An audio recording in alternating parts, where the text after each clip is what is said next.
बोलो जयकारा बोल मेरे श्री गुरु महाराज की जय। सौभाग्यशाली गुरुमुखो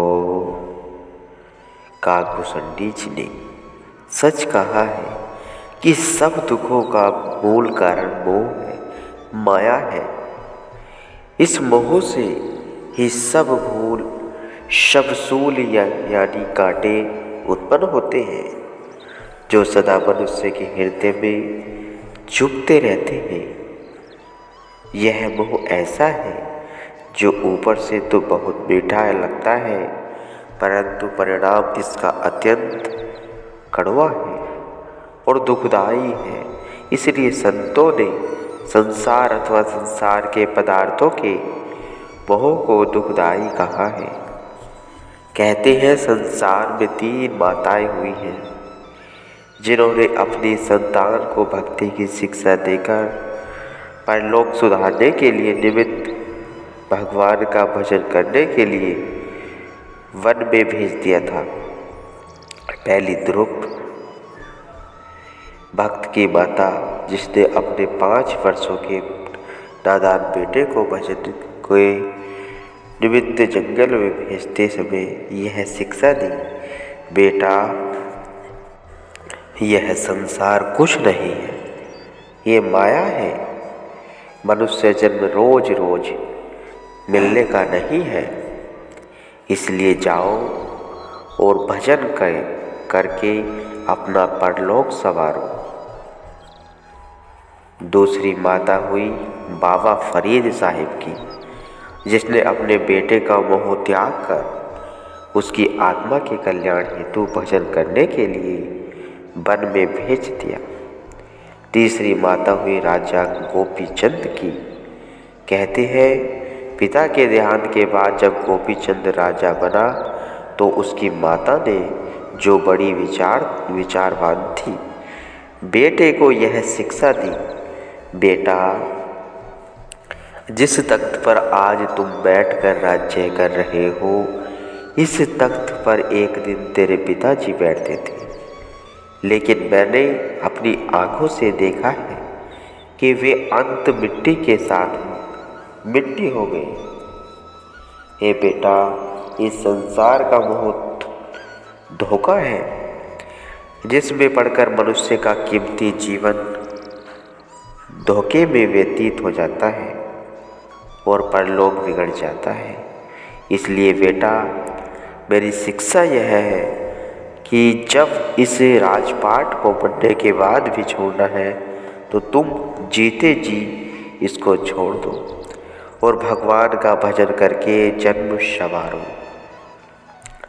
माता की शिक्षा को स्वीकार करके गोपीचंद भजन करने के लिए निकल पड़ा और गुरु से दीक्षा लेकर नाम सुमरण में लग गया।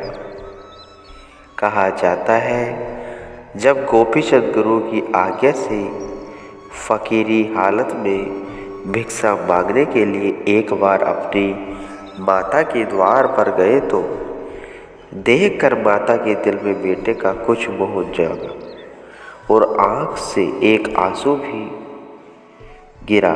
कहते हैं मोह के एक आंसू के कारण भक्ति की पढ़ाई में उसके आधे नंबर कट जाते हैं। तब 3 माताओं की जगह 2.5 माताएं जगत में गिनी जाने लगी, यानी गोपीचंद की माता आधी समझी गई। अगर गौर से विचार करके देखा जाए तो आज के ज़माने में ऐसी माताओं की कमी नहीं है, बल्कि पहले की अपेक्षा अधिक ही पाई जाती है, जिन्होंने अपने संतान को बड़ी श्रद्धापूर्वक और प्रसन्नता से भक्ति मार्ग में लगाया। ऐसे निर्भय भक्तिमान माताएं धन्यवाद के योग्य हैं। इसी रामायण के अंदर जिसका छाटा हुआ दूसरा भाग अब पाठकों के हृदय में है। स्पष्ट है कि भक्ति और मोह का मेल नहीं है। जहाँ भक्ति है वहाँ मोह नहीं है और जहाँ मोह है वहाँ भक्ति नहीं है। जैसे अंधेरा और उजियारा दोनों एक जगह नहीं ठहर सकते, इसी भांति भक्ति और संसार का मोह भी इकट्ठे नहीं रह सकते। यह संतों की वाणियों का सिद्धांत है। हमारे श्री गुरु महाराज जी श्री तीसरी श्री दूसरी बादशाही जी के वचन है कि राजा तरक्की करे तो वह साधु बनता है, और साधु के विचारों में त्रुटि आ जाए तो वह राजा बनता है।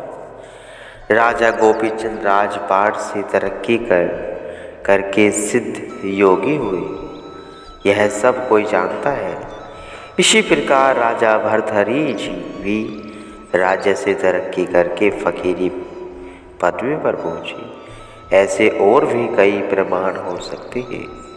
तात्पर्य यही है कि संसार के मोह माया और भक्ति के प्यार में धरती आकाश का अंतर है। इस प्रसंग से थोड़े समय रखने वाले मनुष्य शायद यह मतलब ले कि मोह त्यागने का अर्थ संसार में त्यागना है, संसार को त्यागना है, ऐसा समझना उनकी भूल है।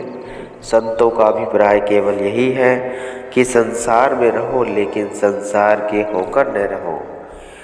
माया की वस्तु प्रयोग में लाओ, क्योंकि यह तुम्हारे प्रयोग के लिए ही कुदरत ने रची है। प्रयोग करना दोष नहीं, और न ही संत इसमें दखल देते हैं। उनका उपदेश केवल यही है कि शरीर का निर्वाह चलाने के लिए जो कुछ भी तुम्हें चाहिए लो, परंतु किसी वस्तु में मन का लगाव न रखो, क्योंकि इसका परिणाम अंत दुखदायी होगा। यह मोह एक ऐसी जंजीर है जिसमें बंधा हुआ जीव एक बार संसार में जन्मता है और मरता रहता है। वह बंधन है और संत इस बंधन को काटते हैं। जब मोह का बंधन कट जाता है तो फिर मोक्ष ही मोक्ष है।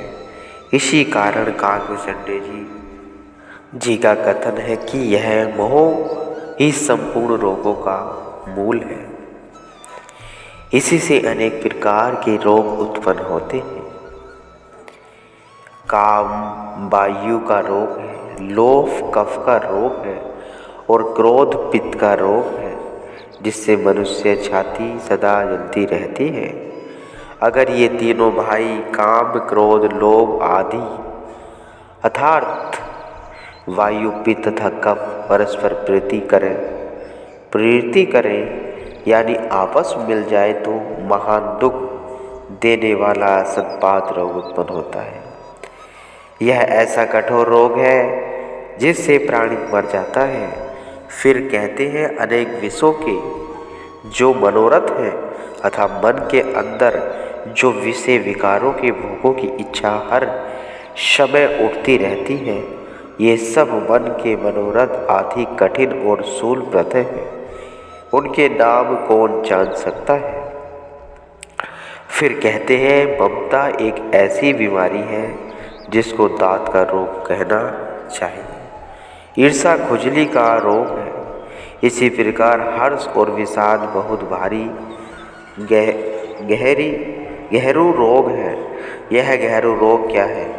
इसमें गला फूलता है और मांस लटक जाता है। इसके अतिरिक्त पराया सुख देखकर जलना यह क्षय का रोग है। क्षय का रोग यह वह होता है जिससे शरीर क्षीण होता रहता है, और मन की कुटिलता अथवा दुष्टता यह कुष्ठ का रोग है। फिर कहते हैं अहंकार अत्यंत दुख देने वाला डमरू रोग है, जिससे पेट फूल कर डमरू सा हो जाता है। और दंभ कपट मद मान यह डहरुआ रोग जिससे पैर में नस निकल आती है। फिर कहते हैं तृष्णा करना यह बड़ा भारी पेट बढ़ाने का जालंधर रोग है। संतों का कथन है कि तृष्णा का पेट विशाल है जो कभी भरता नहीं, जितना भी आ जाए तृप्ति नहीं होती। जैसे प्रज्वल अग्नि पर तेल डालने से वह अधिक भड़कती है, ऐसे ही तृष्णालु मनुष्य के पास जितना भी धन आ जाए उसका पेट नहीं भरता, किंतु तृष्णा अधिक बढ़ जाती है। इस कारण यह तृष्णा का रोग दिन प्रतिदिन बढ़ता हुआ प्राणी के लिए दुख का रूप बन जाता है। गुरुमुखो।